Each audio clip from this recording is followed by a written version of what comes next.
ನಮಸ್ತೆ ಸ್ನೇಹಿತರೆ, ಅನ್ಅಕಾಡೆಮಿ ಪ್ರೊವೈಡ್ ಮಾಡೋಂಥ let's crack Karnataka exam YouTube ಚಾನಲ್ಗೆ ತಮಗೆಲ್ಲ ಸ್ವಾಗತ.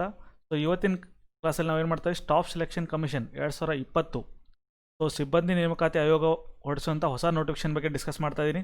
ಸೊ ಅದರಲ್ಲಿ ಅಂಚೆ ಇಲಾಖೆಗೆ ಜಾಸ್ತಿ ನೋಟಿಫಿಕೇಶನ್ ಪೋಸ್ಟ್ನ ಕರೆದಿದ್ದಾರೆ ಈ ಸಲ. ಸೊ ಅದರ ಬಗ್ಗೆ ನೋಡೋಣ. ಓಕೆ, ಸೊ ಯಾರ್ಯಾರು ಸಬ್ಸ್ಕ್ರೈಬ್ ಆಗಿಲ್ಲ let's crack Karnataka exam YouTube ಚಾನಲ್ಗೆ ಯಾರು ಸಬ್ಸ್ಕ್ರೈಬ್ ಆಗಿಲ್ಲ ಅವರೆಲ್ಲೂ ಕೂಡ ಸಬ್ಸ್ಕ್ರೈಬ್ ಆಗಿ. So Unacademy unlimited live class ಮತ್ತು ರೆಕಾರ್ಡೆಡ್ ಕ್ಲಾಸ್ ಕೊಡ್ತಾ ಇದೆ. ಅದರ ಬೆನಿಫಿಟ್ ಏನಂತ ತಿಳ್ಕೊಳ್ಳಿ. ನನ್ನ ಪ್ರೊಫೈಲ್ ನೋಡ್ಬೋದು ನೀವು ಇಲ್ಲಿ. ಸೊ ಅನ್ಅಕಾಡೆಮಿ ಜಾಯ್ನ್ ಆಗೋದ್ರಿಂದ ಸಬ್ಸ್ಕ್ರಿಪ್ಷನ್ ತೊಗೋದ್ರಿಂದ ನಿಮ್ಗೆ ಏನೆಲ್ಲ ಎಲ್ಲ ಟಾಪ್ ಎಜುಕೇಟರ್ ಅಂಡರ್ ನೀವು ಲರ್ನ್ ಮಾಡ್ತಿರ್ತೀರ. ಅದರ ಏನೇ ಅಡ್ವಾಂಟೇಜ್ ಇದೆಯಲ್ಲ ಅದನ್ನೆಲ್ಲ ನೋಡಿ ಯಾವ್ದಾದ್ರು ಸಬ್ಸ್ಕ್ರಿಪ್ಷನ್ ತೊಗೋಬೇಕು. ಸೊ ಸಬ್ಸ್ಕ್ರಿಪ್ಷನ್ ಪ್ಲ್ಯಾನ್ ಈ ಥರ ಇದೆ ನೋಡ್ಬೋದು. 1 ಮಂತು, 3 ಮಂತು, 6 ಮಂತು, 1 ಇಯರ್ ಮತ್ತು 2 ಇಯರ್ ಪ್ಲ್ಯಾನ್ಸ್ ಇರ್ತಾವೆ. ನಿಮಗೆ ಯಾವ ಸಾಧ್ಯ ಆಗುತ್ತಲ್ಲ ಆ ಪ್ಲ್ಯಾನ್ನ ಸಬ್ಸ್ಕ್ರಿಪ್ಷನ್ ಮಾಡಿ ಎಲ್ಲ ಟಾಪ್ ಎಜುಕೇಟರ್ ಕಡೆಯಿಂದ ನೀವು ಲೆಸನ್ಗಳನ್ನು ಕಲಿಬೋದು. ನೀವು ಅಲ್ಲಿ ಕಂಟಿ ರೆಫಲ್ ಕೂಡ ಯೂಸ್ ಮಾಡ್ಬೋದು. ನಿಮ್ಗೆ ಅಲ್ಲಿ 10% ಡಿಸ್ಕೌಂಟ್ ಕೂಡ ಸಿಗ್ತೈತಿ. ಹಾಗಾದ್ರೆ ನಾವು ನೋಟಿಫಿಕೇಶನ್ ನೋಡೋದಾದರೆ, ಸೊ ರೀಸೆಂಟಾಗಿ SSC CHSL ಅಂತ ಕರಿತಾರೆ. ಅದಕ್ಕೂ CHSL ಅಂದರೆ ಕಂಬೈನ್ಡ್ ಹೈಯರ್ ಸೆಕೆಂಡರಿ ಲೆವೆಲ್, ಅಂದರೆ 10+2 ಯಾರು PUC ಮತ್ತು ಡಿಪ್ಲೊಮಾ ಮುಗಿಸಿದಾರಲ್ಲ, ಸೊ ಅವ್ರಿಗೆ ಇದು ಪೋಸ್ಟ್ ಅಪ್ಲೈ ಆಗುತ್ತೆ. ಅವರು ಇಲ್ಲಿ ಪೋಸ್ಟಲ್ ಡಿಪಾರ್ಟ್ಮೆಂಟ್ದಲ್ಲಿ ವರ್ಕ್ ಮಾಡಬೇಕಾಗುತ್ತೆ. ಸೊ ಅದೇ ಥರ ಬೇರೆ ಡಿಪಾರ್ಟ್ಮೆಂಟ್ ಕೂಡ ಅದಾವೆ. ಅದರಲ್ಲಿ ಹೆಚ್ಚಾಗಿ ಕರೆಯೋದು ಪೋಸ್ಟಲ್ ಡಿಪಾರ್ಟ್ಮೆಂಟಲ್ಲಿ. ಸೊ ಇದ್ರ ಬಗ್ಗೆ ತಿಳ್ಕೊಳ್ಳೋಣ. ಕ್ವಾಲಿಫಿಕೇಷನ್ ಏನಿದೆ, ಎಕ್ಸಾಮ್ ಪ್ಯಾಟರ್ನ್ ಯಾವ ಥರ ಇರುತ್ತೆ, ಯಾವ್ಯಾವ ಸ್ಟೇಜಸ್ ಅದಾವೆ ಎಕ್ಸಾಮ್ದಲ್ಲಿ, ರೈಟ್. ಸೊ ಎಲ್ಲವನ್ನು ನೋಡೋಣ. ಓಕೆ, ಒನ್ ಬೈ ನೋಡಿ. ಸೊ ಒಟ್ಟು ಹುದ್ದೆಗಳು ಎಷ್ಟು ಅದಾವಲ್ಲಿ, CHSL ಯಾರು ಅಪ್ಲೈ ಮಾಡ್ಬೇಕು ಅಂದ್ಕೊಂಡಿದ್ರಲ್ಲ, ಒಟ್ಟು ಹುದ್ದೆಗಳು 5,000 ಪ್ಲಸ್ ಅದಾವೆ. ಪ್ರತಿ ವರ್ಷ 5,000ಕ್ಕಿಂತ ಹೆಚ್ಚಿಗೆ ಹುದ್ದೆಗಳನ್ನ ಕರೀತಾರೆ. ಸೊ 2020 ಈ ಕರೆದ್ರಲ್ಲೂ ಕೂಡ 5,000ಕ್ಕಿಂತ ಜಾಸ್ತಿ ಹುದ್ದೆಗಳಿದಾವೆ, ರೈಟ್. ಸೊ ಯಾವ್ಯಾವ ಹುದ್ದೆಗಳಿದಾವೆ ಯಾವುದಾವ ಇದರಲ್ಲಿ ಕಂಬೈನ್ಡ್ ಹೈಯರ್ ಸೆಕೆಂಡರಿ ಲೆವೆಲ್ ಎಕ್ಸಾಮ್ದಲ್ಲಿ ಯಾವ ಹುದ್ದೆಗಳಿದಾವೆ. ಸೊ ಲೋವರ್ ಡಿವಿಷನ್ ಕ್ಲರ್ಕ್ ಇದೆ. ಸೊ ಜೂನಿಯರ್ ಸೆಕ್ರೆಟರಿ ಅಸಿಸ್ಟೆಂಟ್ ಇದೆ, ಅಂದರೆ ಕೆಳಗಿನ ಗುಮಾಸ್ತ, ಕಿರಿಯ ಸಹಾಯಕ ಅಂತಾರಲ್ಲ ಅದು ಪೋಸ್ಟ್. ಇದು ಪೋಸ್ಟಲ್ ಅಸಿಸ್ಟೆಂಟ್, ಸಾರ್ಟಿಂಗ್ ಅಸಿಸ್ಟೆಂಟ್ ಇದೆ, ಅಂಚೆ ಸಹಾಯಕ ಅಥವಾ ಇಂಗಣ್ಣೆ ಸಹಾಯಕ ಅಂತ ಕರಿತೀವಿ, right. So data entry operators. So ನೋಡಿ, ಪ್ರಮುಖವಾಗಿ 3 ಪೋಸ್ಟ್ ಕರೆದಾರೆ: lower division clerk, postal assistant ಮತ್ತು ಡಾಟಾ ಎಂಟ್ರಿ ಆಪರೇಟರ್ಸ್. ಸೊ ಈ ಹುದ್ದೆಗಳ ನೇಮ್ ಅದಾವ. ಸೊ ಹಾಗಾದ್ರೆ ಎಜುಕೇಷನ್ ಕ್ವಾಲಿಫಿಕೇಷನ್ ಏನು ಬೇಕು ಅದಕ್ಕೆ? ಸೊ ಎಕ್ಸಾಮ್ ಪಾಸ್ ಆಗ್ಬೇಕಾದ್ರೆ ಕ್ವಾಲಿಫಿಕೇಷನ್ ಏನು ಬೇಕು, ನೀವು ಅಪ್ಲೈ ಮಾಡ್ಬೇಕು ಅನ್ಕೊಂಡ್ರೆ. ಸೊ ಇದಕ್ಕೆ ಏನು ಕ್ವಾಲಿಫಿಕೇಷನ್ ಬೇಕಂದ್ರೆ, ನೀವು PUC ಮಾಡಿದರೆ ಸಾಕು. PUC ಅಥವಾ ಸೆಕೆಂಡ್ ಇಯರ್, ನೀವು ಆರ್ಟ್ಸ್ ಮಾಡಿರ್ಬೋದು, ಕಾಮರ್ಸ್ ಮಾಡಿರ್ಬೋದು, ಅಥವಾ ಸೈನ್ಸ್ ಕೂಡ ಮಾಡಿರ್ಬೋದು. ಸೊ ಈ ಯಾವುದಾದ್ರು ಮಾಡೋದು ಸಾಕು. ಆದರೆ ಒಂದು ಮಾತ್ರ ಈ 3 ಪೋಸ್ಟ್ಗೆ ಕಾಮನ್ ಇದದು ಏನದು ಕ್ವಾಲಿಫಿಕೇಷನ್ PUC ಮತ್ತು ಡಿಪ್ಲೊಮಾ ಕ್ವಾಲಿಫಿಕೇಷನ್ ಇದ್ರೆ ಸಾಕು. ಅಥವಾ ಈಕ್ವಲ್ ITI ಕೂಡ ನಡೀತೆ, ಇದಕ್ಕೆ ಈಕ್ವಲ್ ಕ್ವಾಲಿಫಿಕೇಷನ್ ಇದ್ರೆ ನಡೀತೆ. ಬಟ್ ಒಂದು ಪೋಸ್ಟಲ್ಲಿ ಯಾರೋ ಈಗ ಆಡಿಟ್ ಆಫೀಸ್ಗೆ ಆಡಿಟರ್ ಜನರಲ್ ಅಂತ ಆಫೀಸ್ ಇದೆ, ಕಂಟ್ರೋಲರ್ ಆಡಿಟ್ CAG ಅಂತ ಏನು ಆಫೀಸ್ ಇದೆಯಲ್ಲ, ಅಲ್ಲಿ ಯಾರು ಪೋಸ್ಟ್ ಅಪ್ಲೈ ಮಾಡಿರ್ತಿಲ್ಲ, ಅಲ್ಲಿ DO ಪೋಸ್ಟ್ ಒಂದೇ ಇದೆ, ಗ್ರೇಡ್ A ಅಂತ ಕರೀತಾರೋ. ಆ ಪೋಸ್ಟ್ಗೆ ಮಾತ್ರ ನಿಮ್ಗೆ ಏನು ಬೇಕು, ಸೈನ್ಸ್ ಮಾಡಿರಬೇಕು. ಸೈನ್ಸಲ್ಲಿ ಮ್ಯಾಥಮೆಟಿಕ್ಸ್ ಮಾಡಿರಬೇಕು. ಅದು ಒಂದೇ ಪೋಸ್ಟ್ಗೆ. ಉಳಿದ ಎಲ್ಲ ಪೋಸ್ಟ್ಗೆ ಈ DO ಡಾಟಾ ಎಂಟ್ರಿ ಆಪರೇಟರ್ನ ಅದರ್ ಡಿಪಾರ್ಟ್ಮೆಂಟ್, ಪೋಸ್ಟಲ್ ಡಿಪಾರ್ಟ್ಮೆಂಟ್ದಲ್ಲಿ ನಿಮ್ಗೆ ಬೇಕಾದರೆ ನೀವು PUC ಮತ್ತು ಡಿಪ್ಲೊಮಾ ಆಗಿರೋ ಸಾಕು. PUC ನಿಮ್ಮದು ಆರ್ಟ್ಸ್ ಆಗಿರ್ಬೋದು, ಕಾಮರ್ಸ್ ಆಗಿರ್ಬೋದು, ಸೈನ್ಸ್ ಆಗಿರ್ಬೋದು, ಅಥವಾ ಈಕ್ವಲೆಂಟ್ ಎಜುಕೇಷನ್ ITI ಕೂಡ ನಡೀತದೆ. ಓಕೆ. ಸೊ ಏಜ್ ಲಿಮಿಟ್ ಎಷ್ಟಿರಬೇಕು, ವಯಸ್ಸಿನ ಮಿತಿ ಎಷ್ಟಿರಬೇಕು, ವಯಸ್ಸು 18ರಿಂದ 27 ವಯಸ್ಸಾಗಿರಬೇಕು. ಅಂದರೆ ನೀವು 94ಕ್ಕಿಂತ ಮುಂಚೆ ಹುಟ್ಟಿರಬಾರ್ದು, 2003ಕ್ಕಿಂತ ನಂತರ ಹುಟ್ಟಿರಬಾರ್ದು. ಅಂಥವ್ರೆಲ್ಲರೂ ಅಂದರೆ 94ನೇ ಇಸ್ವಿಯಿಂದ 2003 ಇಸ್ವಿ ತನಕ ಯಾರು ಬರ್ತಾರಲ್ಲ ಅವರೆಲ್ಲರೂ ಕೂಡ ಇಲ್ಲಿ ಎಲಿಜಿಬಲ್ ಇದ್ದಾರೆ ಈ ಪೋಸ್ಟ್ಗೆ. ಸೊ ಎಷ್ಟು, 27 ಇಯರ್ಸ್. ಸೊ ಯಾರು SC ಮತ್ತು ST ಕೆಟಗರಿಯಲ್ಲಿ ಬರ್ತಾರೆ, ಅಥವಾ PWD ಫಿಸಿಕಲಿ ಡಿಸೇಬಲ್ಡ್ ಡಿಪಾರ್ಟ್ಮೆಂಟ್ ಬರ್ತಾರಲ್ಲ, ಸೊ ಅವರು ಎಲ್ಲ ಕೂಡ ಅಲ್ಲಿ ರಿಲ್ಯಾಕ್ಸೇಷನ್ ಇರುತ್ತೆ, age relaxation. So +5 age relaxation ಇರುತ್ತೆ SC STಗೆ. ಸೊ PWDಗೆ +10 ಇಯರ್ಸ್ ರಿಲ್ಯಾಕ್ಸೇಷನ್ ಇರುತ್ತೆ. ಸೊ ಅವ್ರು ಕೂಡ ಅದನ್ನು ಯೂಸ್ ತೊಗೋಬೋದು ವಯಸ್ಸಿನ ಮಿತಿಯನ್ನು. ಹಾಗಾದ್ರೆ ಪೇ ಸ್ಕೇಲ್ ಏನಿರುತ್ತೆ, ವೇತನ ಶ್ರೇಣಿ ಏನಿರುತ್ತೆ ಇಲ್ಲಿ. ವೇತನ ಶ್ರೇಣಿ ಅಂದಾಗ ಈ ಲೋವರ್ ಡಿವಿಷನ್ ಕ್ಲರ್ಕಿಗೆ ಎಷ್ಟಿರುತ್ತೆ ಅಂದರೆ 19,000 ಮಿನಿಮಮ್ ಇರುತ್ತೆ. ಅಂಟಿಲ್ ನೀವು ರಿಟೈರ್ಡ್ ಆಗೋ ತನಕ 63,200 ತನಕ ತೊಗೋಬೋದು ನೀವು. ಸೊ ಅದೇ ಥರ ಪೋಸ್ಟಲ್ ಅಸಿಸ್ಟೆಂಟು, ಇದು ಲೆವೆಲ್ 2 ಸ್ಯಾಲ್ರಿ ಆದರೆ ಪೋಸ್ಟಲ್ ಅಸಿಸ್ಟೆಂಟ್ಗೆ ಲೆವೆಲ್ 4 ಸ್ಯಾಲ್ರಿ ಇರುತ್ತೆ, ಅಂದರೆ ಅದಕ್ಕಿಂತ ಹೆಚ್ಚಿಗೆ ಸ್ಯಾಲ್ರಿ ಇರುತ್ತೆ. ನೀವು ಇನಿಷಿಯಲಿ ಜಾಯ್ನಿಂಗ್ ಆದಮೇಲೆ 25,500 ರೂಪಾಯಿ ತೊಗೋತೀರಿ. ರಿಟೈರ್ಡ್ ಆಗೋ ಮಟ್ಟಿಗೆ 81,100 ಬರ್ತಾ ಇರುತ್ತೆ ನಿಮಗೆ. ಅದೇ ಥರ ಡಾಟಾ ಎಂಟ್ರಿ ಆಪರೇಟರ್ ಇದೆ ಲೆವೆಲ್ 4. ನಾನು ಲೆವೆಲ್ ಗ್ರೇಡ್ A ಇದೆ. ಈ ಗ್ರೇಡ್ Aಗೆ ಏನು ಬೇಕು, ನಿಮಗೆ ಸೈನ್ಸ್ ಮತ್ತು ಮ್ಯಾಥಮೆಟಿಕ್ಸಲ್ಲಿ ನೀವು ಮಾಡಿರಬೇಕು, PUC ಮಾಡಿರಬೇಕು. ಸೊ ಇದನ್ನು ಬಿಟ್ಟು ಉಳಿದೆಲ್ಲ 3 ಪೋಸ್ಟ್ಗೆ, ಈ 3 ಪೋಸ್ಟ್ಗೆ ನೀವು ಏನಾಗಬೇಕು, PUC ಯಾವುದೇ ಮಾಡಿರಿ, ಆರ್ಟ್ಸ್ ಮಾಡಿರಿ, ಕಾಮರ್ಸ್ ಮಾಡಿರಿ, ಅಥವಾ ಸೈನ್ಸ್ ಮಾಡಿರಿ, ಅಥವಾ ITI ಈಕ್ವಲೆಂಟ್ ಎಜುಕೇಷನ್ ಡಿಪ್ಲೊಮಾ ಮಾಡಿರಿ. ಬಟ್ ಇದಕ್ಕೆ ಮಾತ್ರ ನೀವು ಸೈನ್ಸಲ್ಲಿ ಮ್ಯಾಥಮೆಟಿಕ್ಸ್ ಮಾಡಿರಬೇಕು. ಸೊ ಇಲ್ಲಿ ಕೂಡ ಲೆವೆಲ್ 4ದಲ್ಲಿ 25,500 ಇನಿಷಿಯಲ್ ಸ್ಯಾಲ್ರಿ ಇರುತ್ತೆ. ಸೊ ನೀವು ಅಪ್ ಟು ಲೆವೆಲ್ 4 ಮತ್ತು ಲೆವೆಲ್ 5 ಬರ್ತಾವೆ ಅಲ್ಲಿ. ಸೊ ಲೆವೆಲ್ 4ದಲ್ಲಾದರೆ 25,500, ಲೆವೆಲ್ 5ದಲ್ಲಾದರೆ 29,200 ನಿಮಗೆ ಸ್ಯಾಲ್ರಿ ಬರುತ್ತೆ ಇನಿಷಿಯಲಿ. ಸೊ ನಿಮಗೆ ರಿಟೈರ್ಡ್ ಆಗೋ ಟೈಮ್ಗೆ ನಿಮಗೆ 92,300 ಬರುತ್ತೆ.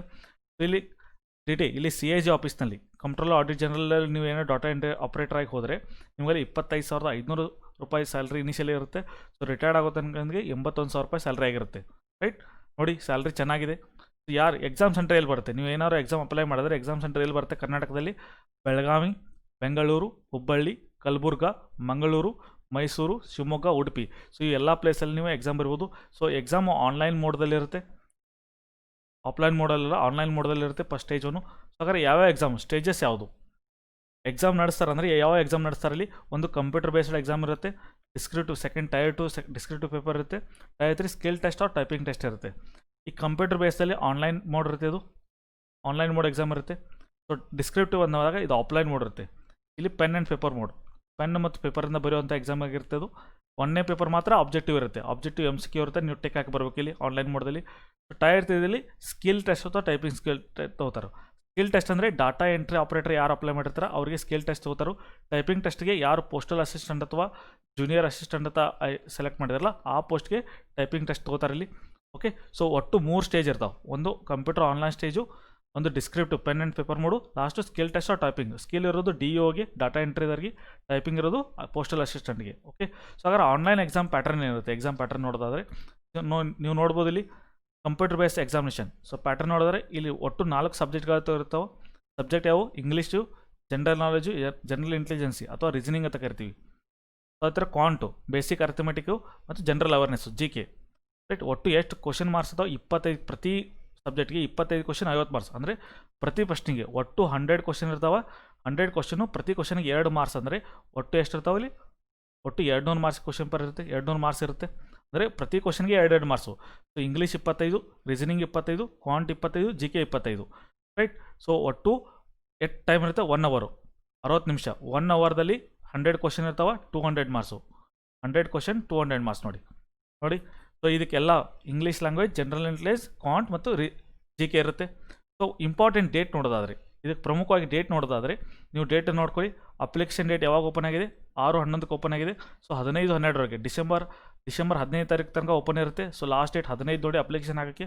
ಸೊ ಪೇಮೆಂಟ್ ಮಾಡೋರು, ಆನ್ಲೈನ್ ಪೇಮೆಂಟ್ ಮಾಡೋರು 17 ತಾರೀಕು, ಚಲನ್ ಮೂಲಕ ಮಾಡೋರು 15 ತಾರೀಕು. ಓಕೆ, ಸೊ ಚಲನದಿಂದ ಮಾಡೋರು 19 ತಾರೀಕು ಲಾಸ್ಟ್ ಡೇಟ್ ಇದೆ, ಆನ್ಲೈನ್ ಮಾಡೋರು 17ನೇ ತಾರೀಕು ಲಾಸ್ಟ್ ಡೇಟ್ ಇದೆ. ಓಕೆ, ಸೊ ಎಕ್ಸಾಮ್ ಡೇಟ್ ನೋಡಿದ್ರೆ ಆನ್ಲೈನ್ ಎಕ್ಸಾಮಿನೇಷನ್ ಯಾವಾಗಿರುತ್ತೆ? ಟೈರ್ 1 ಎಕ್ಸಾಮ್ ಇರುತ್ತೆ 12/4/2021 27/4/2021 ಅಂದರೆ ಏಪ್ರಿಲ್ದಲ್ಲಿ ಎಕ್ಸಾಮ್ ಇರುತ್ತೆ ಇದು. ಸೊ ನೋಡಿ ಇನ್ನೂ ಟೈಮ್ ಇದೆ. ಸೊ ಈಗ ನವಂಬರ್, ಡಿಸೆಂಬರ್, ಜನವರಿ, ಫೆಬ್ರವರಿ ಇನ್ನೂ 4ರಿಂದ 5 ತಿಂಗಳಿದೆ. ಸೊ ಆರಾಮಾಗಿ ಸ್ಟಡಿ ಮಾಡ್ಬೋದು. ಸೊ ನೀವು ಒಂದ್ಸಲ ಟೈರ್ 1 ಕ್ಲಿಯರ್ ಆದರೆ ಟೈರ್ 2ದಾಗೆ ನಿಮಗೆ ಮೆರಿಟ್ ಲಿಸ್ಟ್ ಕರೀತಾರೆ. ಟೈರ್ 2ದಲ್ಲಿ ಮೆರಿಟ್ ಇಲ್ಲಿ 2 ಸೇರ್ತಾರೆ, ಟೈರ್ 1 ಮತ್ತು ಟೈರ್ 2ದಲ್ಲಿ. ಸೊ 2ರಲ್ಲಿ ಸೆಲೆಕ್ಟ್ ಆದರೆ ಟೈರ್ 3 ನೀವು ಎಲಿಜಿಬಲ್ ಆಗ್ತೀರಾ, ಸ್ಕಿಲ್ ಟೆಸ್ಟ್ ಮತ್ತು ಟೈಪಿಂಗ್ ಟೆಸ್ಟ್ಗೆ ಎಲಿಜಿಬಲ್ ಆಗ್ತೀರಾ. ಸೊ ಇವೆಲ್ಲ ಸ್ಟೇಜ್ಗೆ. ಸೊ ನಿಮಗೆ ಸಬ್ಜೆಕ್ಟ್ ಬಗ್ಗೆ ನಿಮ್ಗೆ ನಾಲೆಜ್ ಬೇಕಾದರೆ ಈ ಸಬ್ಜೆಕ್ಟ್ ಬಗ್ಗೆ ಬೇಸಿಕ್ ಮತ್ತು ಕ್ರ್ಯಾಶ್ ಕೋರ್ಸ್ ಬೇಕಾಗಿದ್ದಾರೆ ಅಂದರೆ ಇದ್ರ ಬಗ್ಗೆ ನಿಮ್ಮ ಪ್ರೀ ಕ್ಲಾಸಸ್ ಇರ್ತಾವೆ. ಎಲ್ಲಿ? ಲೆಟ್ಸ್ ಕ್ರ್ಯಾಕ್ ಕರ್ನಾಟಕ ಎಕ್ಸಾಮ್ಗೆ ಯೂಟ್ಯೂಬ್ ಚಾನಲ್ಗೆ ಸಬ್ಸ್ಕ್ರೈಬ್ ಆಗಿ. ಸೊ ಈ ಕೂಡಲೇ ಲೈಕ್ ಮತ್ತು ಶೇರ್ ಮಾಡಿ, ವಿಡಿಯೋ ಲೈಕ್ ಆಗಿ ಶೇರ್ ಮಾಡಿ. ಸೊ ಸಬ್ಸ್ಕ್ರೈಬ್ ಆಗೋದ್ರಿಂದ ನಿಮ್ಗೆ ಏನು ಸಬ್ಜೆಕ್ಟ್ ಅದಾವಲ್ಲ, ಇವು 4 ಸಬ್ಜೆಕ್ಟ್ ಅದಾವಲ್ಲ, ಇಂಗ್ಲೀಷು, GK ಮತ್ತು ರೀಸನಿಂಗು ಮತ್ತು ಕ್ವಾಂಟು, ಇವೆಲ್ಲ ಸಬ್ಜೆಕ್ಟ್ಗೆ ಇಲ್ಲಿ ಟೀಚ್ ಮಾಡ್ತಾ ಇದ್ವಿ. ಪ್ರೀ ಕ್ಲಾಸ್ ಇರ್ತಾವೆ. ಸೊ ಅನ್ಅಕಾಡೆಮಿ ಆ್ಯಪ್ ಡೌನ್ಲೋಡ್ ಮಾಡಿಲ್ಲ, ಅನ್ಅಕಾಡೆಮಿ ಆ್ಯಪ್ ಡೌನ್ಲೋಡ್ ಮಾಡ್ಕೊಡಿ. ಅಲ್ಲಿ ಕೂಡ ಸಬ್ಸ್ಕ್ರಿಪ್ಷನ್ ತೋರಿ, ಅಲ್ಲಿ ಕೂಡ ನಾನು ಬೇಸಿಕ್ಸ್ ಕ್ಲಾಸ್ ನೋಡ್ಬೋದು. ಸೊ ನನ್ನ ಸಬ್ಜೆಕ್ಟ್ ಬಂದುಬಿಟ್ಟು ಮೆಂಟಲ್ ಅಬಿಲಿಟಿ ಮತ್ತು ಕರೆಂಟ್ ಅಫೇರ್ಸ್. ಸೊ 2 ಸಬ್ಜೆಕ್ಟ್ಗೆ ಅಂದರೆ ಕ್ವಾಂಟ್, ರೀಸನಿಂಗ್, GK ಈ 3 ನಾನೇ ಕವರ್ ಮಾಡ್ತೀನಿ. ಸೊ ಇಂಗ್ಲೀಷ್ ಕೂಡ ಫ್ಯಾಕಲ್ಟಿ ಇರ್ತಾರೆ. ಸೊ ಅವೆಲ್ಲವನ್ನು ಬೆನಿಫಿಟನ್ನು ನೀವು ಇಲ್ಲಿ ತೊಗೋಬೋದು. ಸೊ ನೀವೇನು ಮಾಡೋಕ್ಕಾಗೋದು, ಅನ್ಅಕಾಡೆಮಿ ಡೌನ್ಲೋಡ್ ಮಾಡ್ಕೋಬೇಕು, ಕಂಟಿ ರೆಫರಲ್ ಕೋಡ್ ಹಾಕಿ ನೀವು ಸಬ್ಸ್ಕ್ರಿಪ್ಷನ್ ತೊಗೋಬೇಕು. ಅಲ್ಲಿ ನಿಮ್ಗೆ 10% ಡಿಸ್ಕೌಂಟ್ ಸಿಗುತ್ತೆ. ಮೋರ್ ದೆನ್ 1000 ರೂಪೀಸ್ನ ನೀವು ಸೇವ್ ಮಾಡ್ಬೋದು. ಸೊ ಯಾರು ಯೂಟ್ಯೂಬ್ ಚಾನಲ್ಗೆ ಸಬ್ಸ್ಕ್ರೈಬ್ ಆಗಿಲ್ಲ, let's crack Karnataka exam YouTube channel search ಮಾಡಿ. ಸೊ ಸಬ್ಸ್ಕ್ರೈಬ್ ಆಗಿ.